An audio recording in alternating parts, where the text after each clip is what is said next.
Well, Idaho lawmakers, they signed off on a new system this week that sets up standards on how rape kits are used after an alleged sex assault. Now, this bill, it's aimed at bringing justice to women who are victims of rape. You would think that wouldn't have any opposition. Well, it does. Bingham County Sheriff Craig Rowland in Idaho, this is what he had to say about the bill. The majority of our rapes, not to say that we don't have rapes, we do, but the majority of our rapes that are called in are actually consensual sex. Now, rape kits, Joe, that's what we're talking about here. And those contain, for those who don't know, they're kits that are collected on a victim. They contain semen, saliva, or blood. They're taken off the victim's body. Usually these exams, they're invasive. They last up to 6 hours. What do you make of his statement?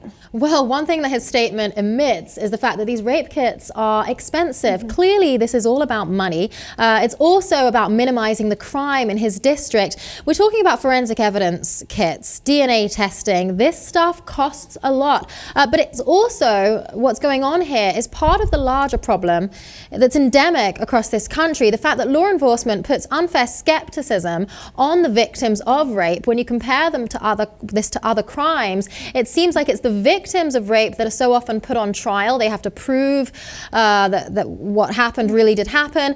And yes, we're talking about women here as well. We are obviously talking towards the majority of cases being about women, and it is so often the victim that gets penalized in this case, and that's why rape in this country is so heavily underreported. Well, not only that, but these exams, these rape kits, evidence collecting, if you will, to have that done, they're very expensive. They cost the department that's doing it around $1,000 to $1,500. The city, they test on these kits, and then they largely, after they're collecting it, the authorities, their job is usually done. It goes and sits on a shelf, sometimes for years at a time. And the fact that the sheriff is coming out and saying, look, we don't have a lot of rapes here. We've got this under control. It's mostly consensual sex. That speaks to a larger issue of sexism and how assaults are viewed.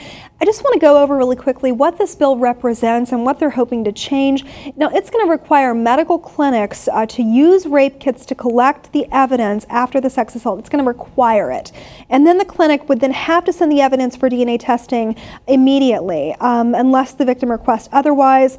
And the prosecutor, they have to give their approval in their county of these rape kits. What they're trying to do ultimately is keep track of these kits and make sure that that an investigation continues. It just doesn't sit.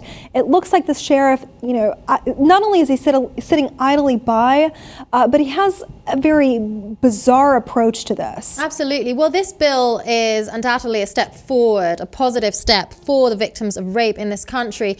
So often rape, as mentioned previously, is not prioritized. It's very difficult when it becomes a he said, she said thing. But for this sheriff to come out and say the majority of rape cases in his district are mutual consent, I personally believe that this is just all about money and him just wanting to minimize the reporting of these crimes. Precisely. Well, looks like a unanimous bill. Idaho has passed it, and sheriffs like this one in Bingham County, Craig Rowland, he might have his head in the sand regarding rape accusations. Ironically, though, that's his entire job, to make sure that his citizens are protected from crime and not just denying that they happen. It looks like, though, this is moving forward, and we could see new changes in how rape kits are not only investigated, but what happens to them after that evidence is collected.